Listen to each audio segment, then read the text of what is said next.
I remember standing in an auditorium in San Francisco more than 30 years ago when I realized that the ground began to shake.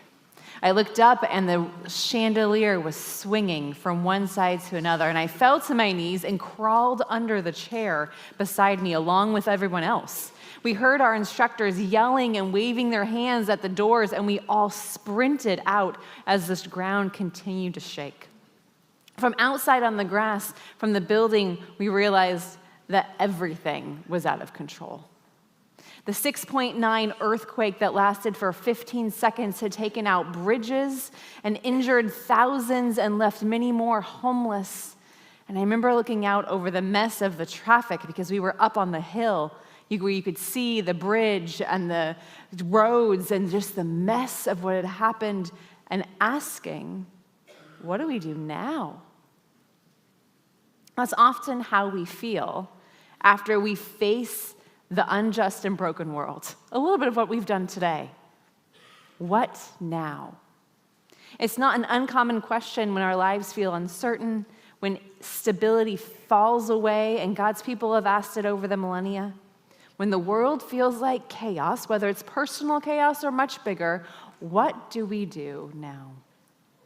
Habakkuk doesn't offer us a fake it till you make it faith. It's a real, trembling, gritty faith that he offers us.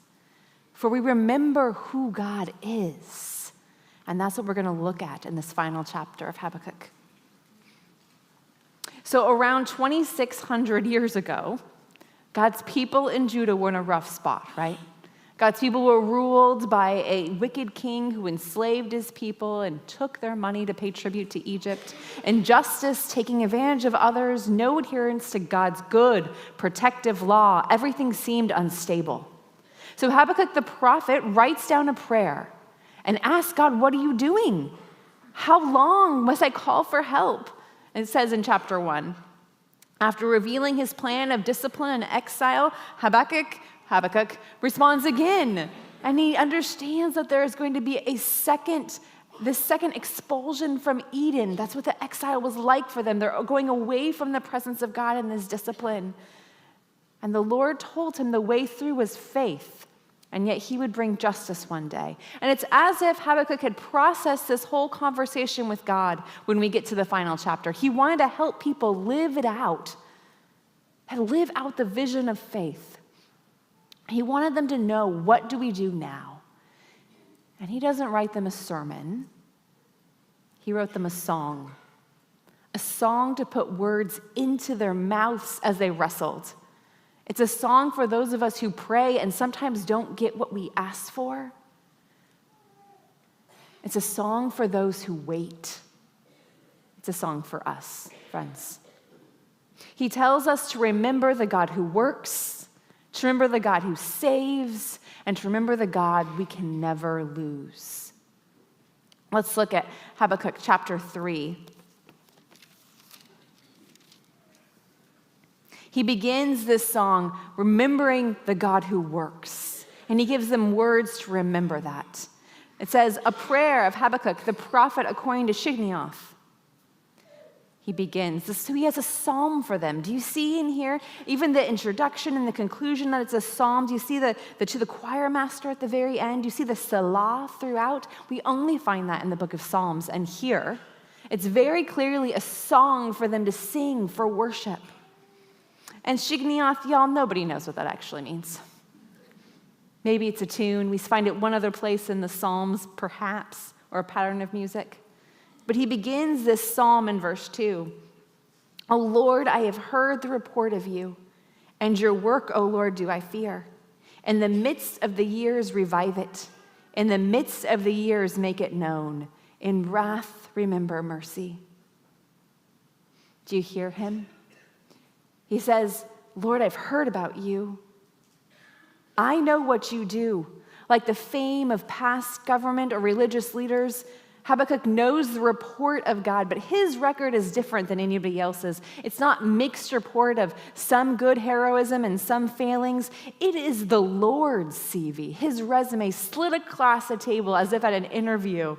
He is the covenant God who has bound himself to his people. His past works declare his character, his ability. It's not just intellectual comprehension of his deeds, but the opening words produce awe, it says. And the rest of the song is going to flesh that out for us. Habakkuk is remembering that these are a people who belong to the Lord, and they know what he has done. Then he asks them, revive your work, O Lord. You've acted before, now do it again. When? Do it now. Do it in these years. Do it again so that we can see it.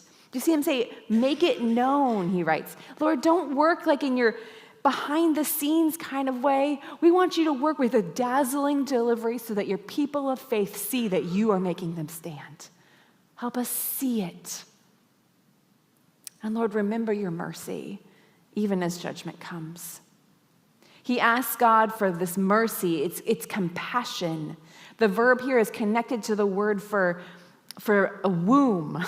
So it's like the kindness and tenderness a mother has for her children. So in a way, many places in Scripture use this term to describe the way that God cares for his people. This is what our God is like. He is the righteous judge, and with tenderness and compassion too. Habakkuk reveals his trust in the Lord from the outset of this prayer. The tone reverberates with the intimacy we saw earlier on. He knows this God. Even as he expresses concern, he's leaning into the character of who this God is.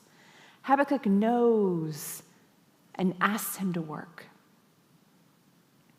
I'll be honest that prayers like this have been on my lips in the last few months. Lord, have mercy. Lord, have mercy. There have been things happening to people that I deeply care about in my city that I have no control over. Lord, have mercy. Lord, have mercy.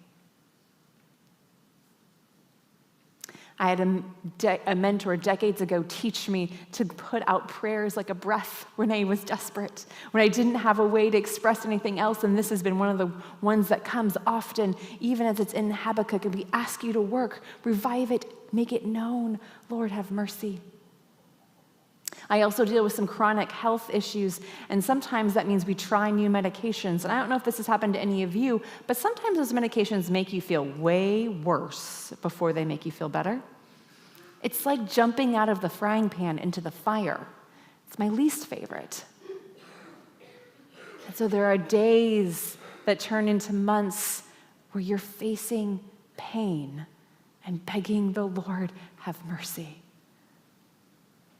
When your weakness feels bigger than the needs of the weak, you can pray, Lord, have mercy. When you have to navigate things that you are not sure how you are going to handle them, you can pray, Lord, have mercy, because he's the God of compassion that loves you and me, even when my brain is foggy, even when I'm at my wit's end as a parent, even when I'm facing pain that I cannot control. Lord, have mercy. Because in the midst of the trials of our own lives, we can have the same attitude and know that our God is one who asks. And we can ask him knowing that he's the God who has brought salvation in the past, who loves us. And even if he's going to discipline or judge, he's also the one that's for us in the work of Jesus Christ. He's the same God of mercy. And this is the way of faith. Now we're going to keep reading, and he's going to remind us that this is the God who saves. Habakkuk is going to describe a theophany. A theophany is a Bible word that's an appearance of God with big imagery language. It's poetry and designed to help us feel something with the metaphors. These big abstract ideas with pictures.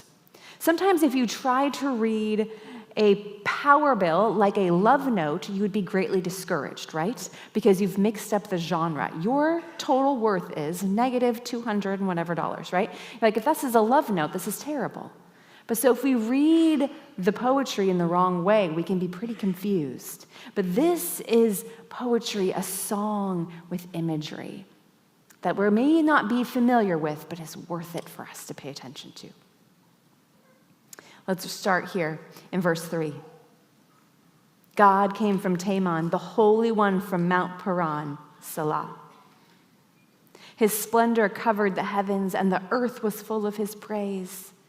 His brightness was like the light, rays flashed from his hand, and there he veiled his power.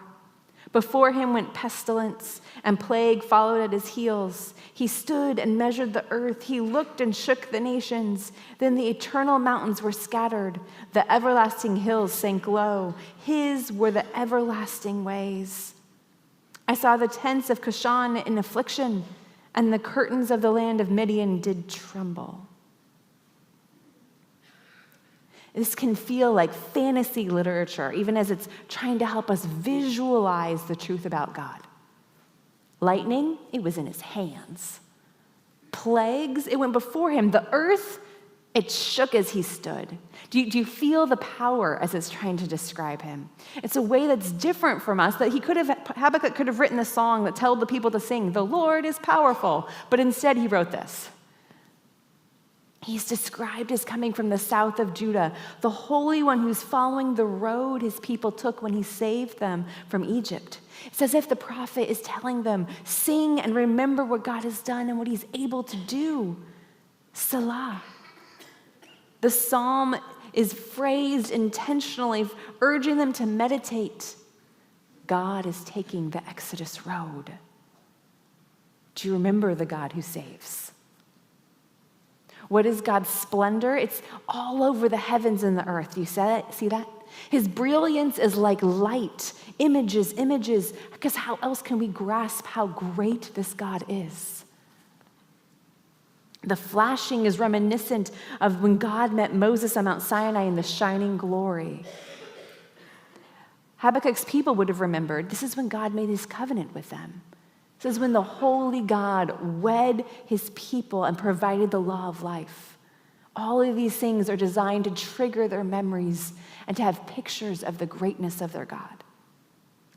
In case we are wondering about his ability, illness and war flank him. Like his assistants, he can use them whenever he needs to. He used them for judgment in Egypt when he rescued his people.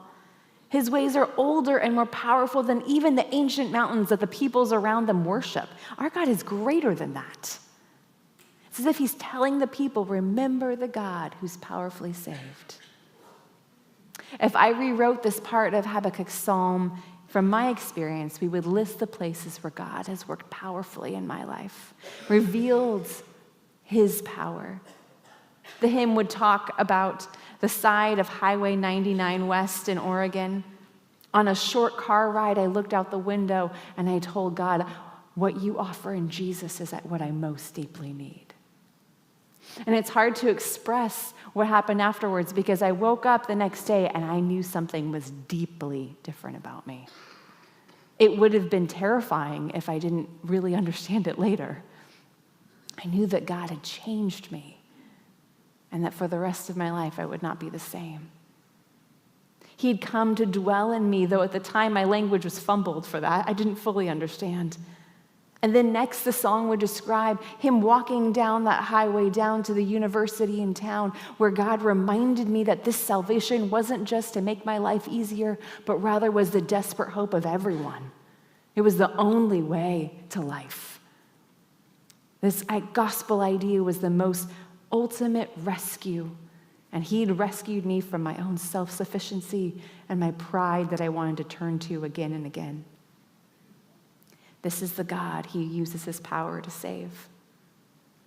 The question of his power and his strength have been answered and proven time again. Is God able? Is he willing to help? The Lord walks with jaw-dropping power in the psalm, and the response is obviously yes. Yes, he is, and yes, he can. The hymn continues like an action movie, okay? Watching the warrior God walk through the world. But the grammar changes. You see in verse 8, there's a new stanza. God is no longer in the third person, but now he's in the second person, you, as the questions shift from if God is able to do something else. Was your wrath against the rivers, O Lord? Was your anger against the rivers? Your indignation against the sea? when you rode on your horses, on your chariot of salvation. You stripped the sheath from your bow, calling for many arrows, Selah. You split the earth with rivers. The mountains saw you and writhed. The raging waters swept on. The deep gave forth its voice. It lifted its hand on high. The sun and moon stood still in their place at the light of your arrows as they sped. At the flash of your glittering spear, you marched through the earth in fury. You threshed the nations in anger. So the song asks of God now, were you angry at the rivers? Were you angry at the sea when you rode on the chariots of deliverance, of salvation? All of this imagery, hang with me. The bodies of water in the Old Testament, in poetry and in the prophets, were often symbols of evil and danger. And sometimes they represented foreign gods because these people worshiped these things. Think about bodies of water and how much we need them. If we don't get rain, people are not able to grow food. They need the water. But if too much rain comes and there's a flood, we cannot control that or protect ourselves. There's great weather systems that happen over bodies of waters. They're in ships so that they cannot control, and the tides come with great force, and they're unable to control them. We can understand why these felt like big things that were out of control. And so some of the peoples around there worshiped them or saw them as evil things. But here's the question as God comes as the divine warrior. Were you against your own creation when you come, or against foreign gods? What were you doing? When you came to save, that's what it's saying with that hint of chariots of salvation, which is such a good hint. Because he has his bow out. Do you see that? His bow and his arrows, and the world is responding to him. In the presence of God, mountains writhe as if they're in labor. Deep floods sweep up like in the days of Noah, as if it's lifting a hand, a huge wave across the earth. The sun and moon pause, entranced by the Lord God, the sight of his glory and might. But he has not come ultimately to move creation. Noah's anger isn't against the sea and the rivers, as we're going to see. He's marching like a king in battle to deal with wicked nations and perhaps even chaos and the evil powers. He's done it in the past, and he will do it again. The justice God foretold earlier in Habakkuk will come, and it will come by his hand. God will conquer all evil one day, it's saying. Remember what I've told you I will do, God replies. Our thoughts about this return to verse 8, and we think, okay, well, where is your fury going? God, why would you come ready to fight? Tell us more. And then we get to verse 13. Why is God coming in power? You went out for the salvation of your people, for the salvation of your anointed. You crushed the head of the house of the wicked, laying him bare from thigh to neck. Selah. He is the one who saves, friends. His judgment isn't just on the nations for some sort of punitive or judicial reason. He isn't just coming for revenge or to punish for his divine fight. It has a purpose, and it is redemption for his people.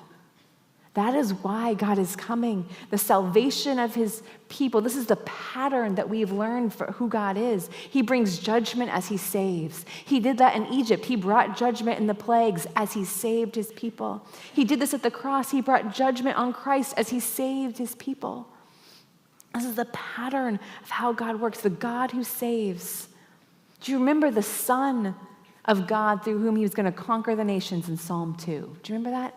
The anointed one, the anointed Son. This anointed one in Hebrew is Messiah. And we see that word right here in verse 13.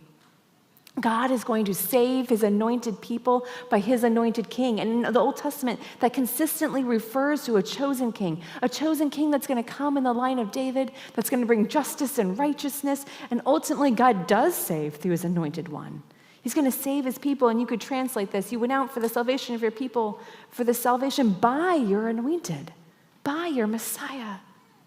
For he has lived, died, and risen again to crush the head of wickedness, so that we would have hope. Because of our forgiveness, evil will not win. Do you remember the God who saves? The very next verse reminds us of how God used the waves as to crush the Egyptians who chased the seemingly helpless Israelites into the wilderness. The imagery consistently hints back at the Exodus because that was the way that they remembered God's salvation of them. The Exodus is the heart of their salvation. It's the pattern when the gracious God was going to work with power and kindness to an undeserving people. Friends, the reason why the prophets keep leaning back on the Exodus is because this is the pattern that he set. It's the pattern that rescues, even though they knew a second Exodus was coming. It's as if Habakkuk remembers to throw us into the future. We remember how God has saved in the past so that we remember this is how he works and he's going to do it again. So we remember the God of Sinai who saved in the Exodus and has saved through Jesus Christ. And one day he's going to save and make all things right because it's not all the way there yet. We remember the pattern so that we can remember where we're going, that this is a God who saves. This is how we walk forward in faith when we have trembling and questions of God. We remember when the world shakes. We remember when we're in the cancer treatments. We remember when we're in the difficult adoption process. We remember when we're praying for peace instead of war. Once I was swimming in the Adriatic Sea when I was living in Rijeka. I was alone in the water with my roommate sitting on the shore reading in the rocky beach, and I'd figured out that if I dove about 15 feet down, I could pick up sea cucumbers and put them back down. So I was going up and down, and I decided to go down again. And as I went down this time, right before I reached out to touch the tube-like creature, I heard a bang, and everything began to spin, which is just as disorienting as it sounds. I remembered what my scuba instructor had said, and I blew out my air, and I followed the bubbles to the surface because I couldn't figure out which way was up. I laid on my back and floated into the shore, and as I got there, I laid and just tried to breathe. It wasn't until a couple days later that I figured out I'd blown my eardrum at 15 feet down. I had remembered the thing the scuba instructor said about the bubbles. I hadn't remembered that he told me that the greatest pressure change is in the first 15 feet underwater, so you have to diligently clear your ears, which I didn't do. But when we are down and disoriented, we have to remember what's true. I need to remember the pattern of what happens, and that's what the bubbles were. The bubbles went up, and I remember the pattern of how we do things. So in the same way, Habakkuk is calling us to remember the pattern of what's always true. The Lord, the powerful Lord of the covenant, rescues his own. We sing it when the world spins, which is exactly what was going to happen to the people of Judah. The world was going to spin. But God is able. He is willing to save. And we know what he's done in the past, and he's going to eventually make all things right. And then Habakkuk urges us to sing that we remember the God we will never lose. This doesn't mean that grief is gone. Grief is real. It isn't a pretend that everything's all right. It's not stoicism, where we tell our child to clean her room and she just shoves everything in the closet and closes the door, right? That's not how we deal with trouble or trauma or grief. It doesn't work that way. Verse 16 moves us back as Habakkuk's singing about himself. You see it turning to the word I at the beginning of 16? So he's been singing about the Lord, and now he's going to put words in the mouth of the singers with I. I hear, and my body trembles. My lips quiver at the sound. Rottenness enters into my bones. My legs tremble beneath me. Yet I will quietly wait for the day of trouble to come upon the people who invade us. Now, he has just heard about the works of God, and he hears about what will happen, and he believes God, and he trembles in his gut. Think about the ramifications of that. Yet he will wait for God to bring justice. Fear can have all kinds of impacts on us, even physical impacts, because that's what Habakkuk is describing here. The last year, maybe your lips has quivered or your stomach is cramped. Maybe there's times when you've wanted to run, but God stands ready to hear. Like the parent who wants to hear about the child's nighttime fears rather than telling her to pull herself together. David did this in the psalm. My heart shudders within me. Horror has overwhelmed me. And I said, if only I had wings like a dove, I would fly away and rest in Psalm 55. The Lord hears from desperate David and meets him.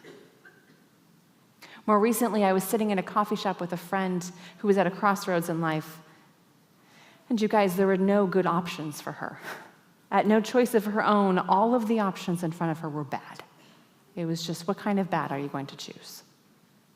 And as we sat there and prayed and talked, we read some of these passages, and I read this to her, and she said, well, at least the Bible talks about people having a panic attack, because that's exactly how I feel when I have one. The reason here is because it's to admit that fear can be big in our lives. And Habakkuk believes God and is by faith recognizing that the Babylonians will take him out of the land. He will eventually act just like that, yet God is going to deal with their own crimes. Even though he sent the Babylonians, God never commands evil, and those Babylonians will have to stand for their own injustices that they do. Yet here, Habakkuk shakes and is going to quietly wait. Some people struggle to translate this word because it actually means this resting, waiting, trust. And people are like, how can that be true in this context? I think it is exactly true in this context. Habakkuk is deciding to wait with trust, even when things are going to be hard. And the reason is because he also recognizes the God to whom he has faith. He knows his God, which is what he's going to lead us to in the next few verses. Though the fig tree should not blossom, nor fruit be on the vines, the produce of the olive fail, and the fields yield no food, the flock be cut off from the fold, and there be no herd in the stalls, yet I will rejoice in the Lord. I will take joy in the God of my salvation. God, the Lord, is my strength. He makes my feet like the deer's. He makes me tread on my high places. Do you see what he's describing? Verse 17, if we're honest, it's actually a cascade of economic collapse, stability loss. He starts with things that don't matter as much. Figs and fruit gone. Okay, we don't have sweeteners. That's hard, but okay, right? But then the olive fails.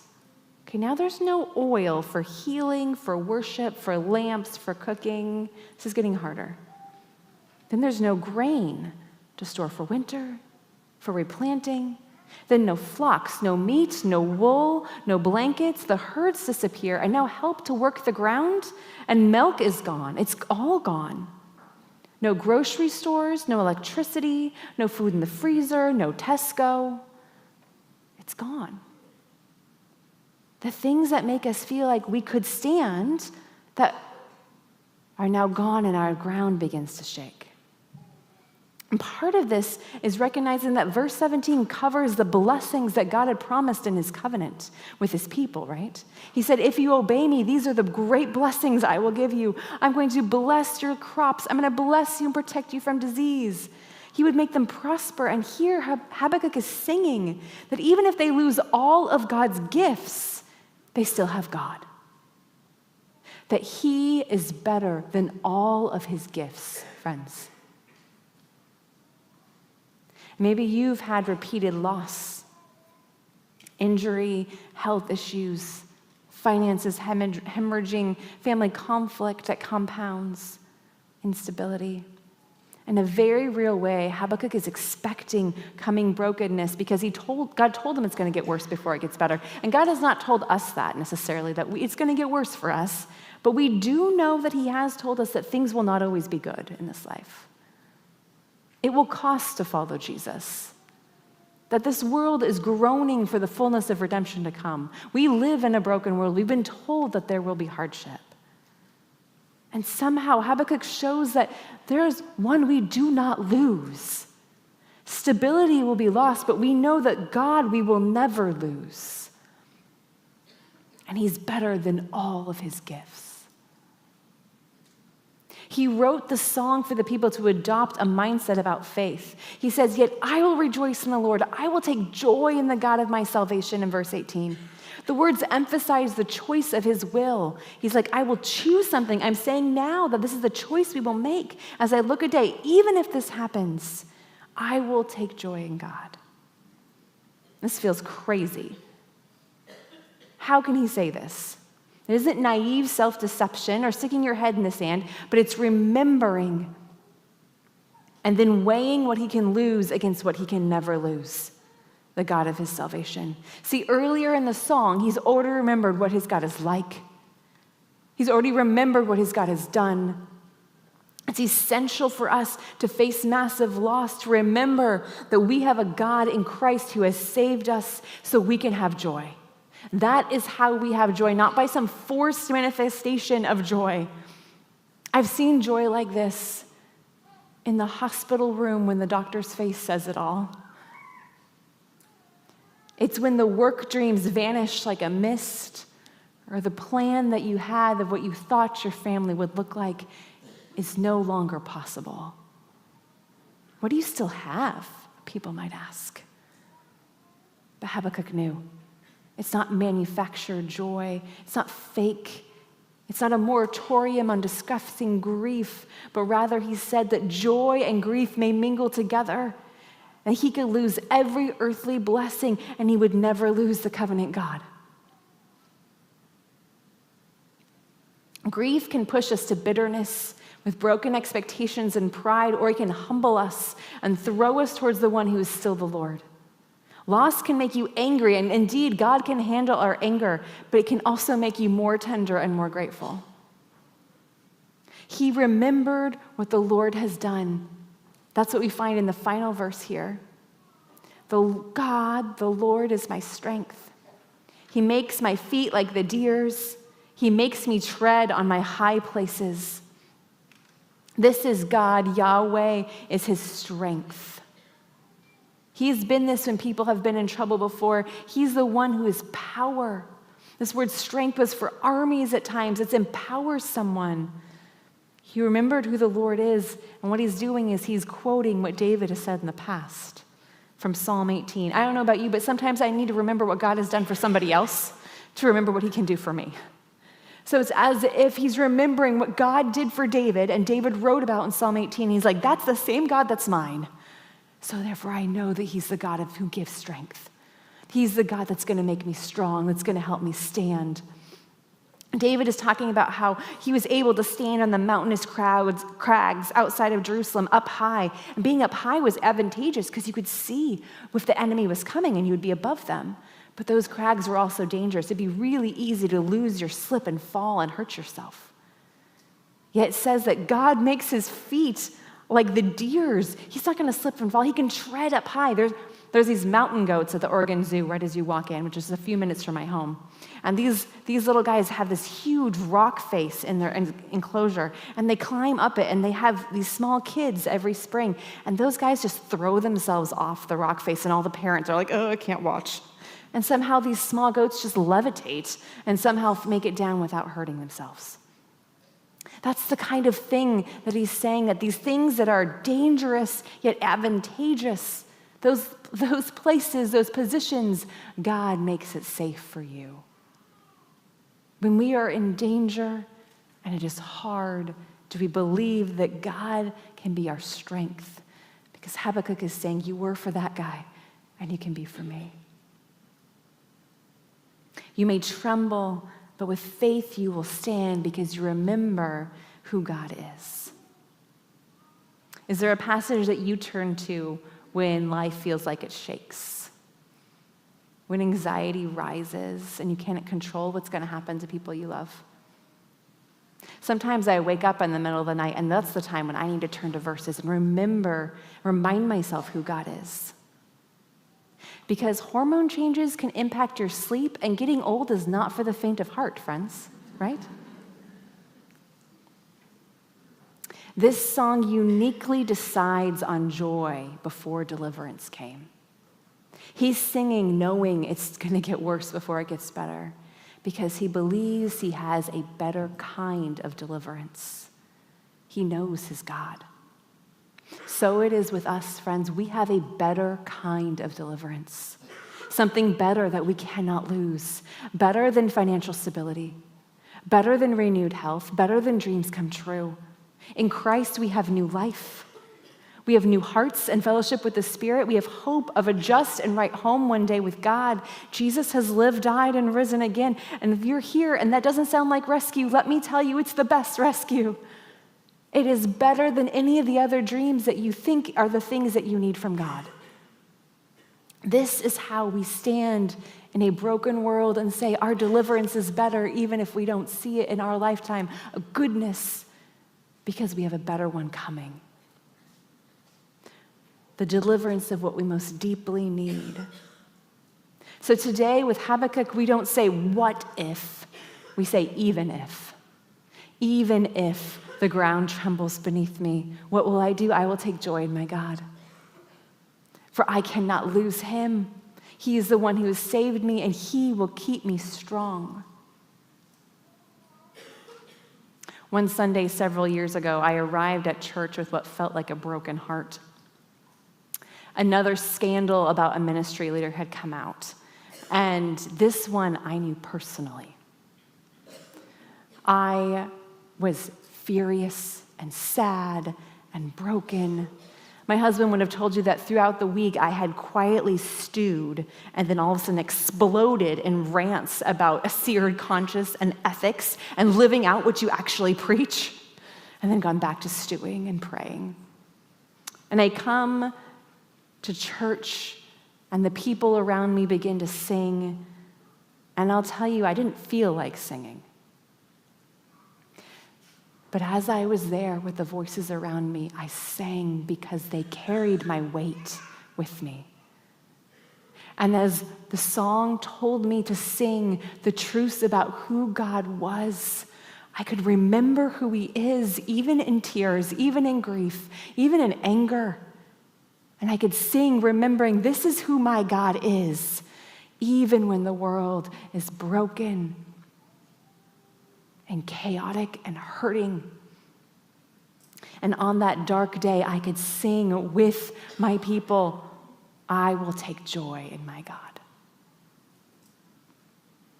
So in this uncertain world, friends, sing with me. For faith triumphs through the choice of joy. That is how a hymn begins with desperate prayers about revive your work, O Lord, and turns into a victory song at the end. For we remember who God is, the one who works, the one who saves, and the one we cannot lose. And that's what we're going to do next. We're going to put up the questions because I want you to think about this. I want you to grab a picture, do this on the way home if you're on the train, not if you're driving. Talk with someone about it. Think about how we respond.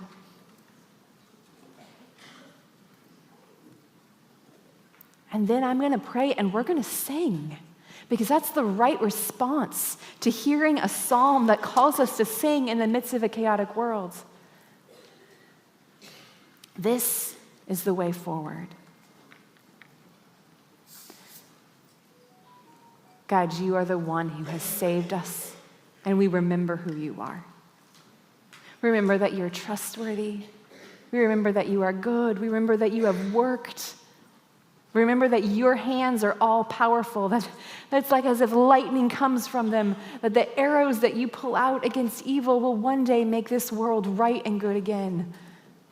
And until then, as we live in this broken world, we say with Habakkuk, even if all of this is lost, even if we lose your good gifts, I will take joy in the God of my salvation, because what I have in him is better than what I can lose.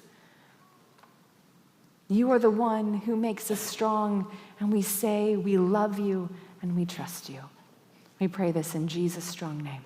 Amen.